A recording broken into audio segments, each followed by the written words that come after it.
lakini pia tunamshukuru Mungu kwa kupata ushindi wa mchezo wa leo. Samia oye! Oye! Mitano tena. Ila sasa mama, hapo kuna ujumbe wako hapa. Mama au nyinyi wachezaji wa Azam FC, sisi mashabiki, wakati nyinyi mnapiga magoli huko mnapewa milioni 5 hizo, na sisi huku mashabiki huaga tunapigaga magoli.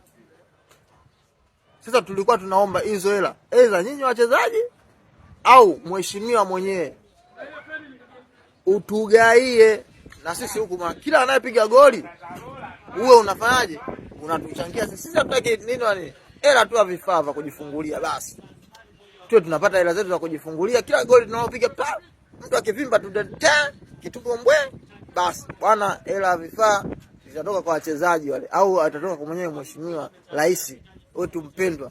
Tunatoa zetu, tunatokea fungu pale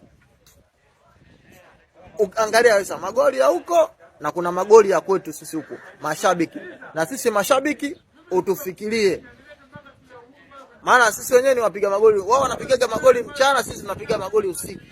Kwa hiyo magoli yetu ya usiku nayo yahesabike mama, goli la mama liwe la usiku. Sisi tunataka vifaa tu, tukipiga chini ikivimba juu, basi wewe gharama yako vifaa, ili nchi iongezeke, kwa sababu watu wanavyoongezeka ndio uchumi ni watu, na watu ndio sisi mashabiki tunaongeza.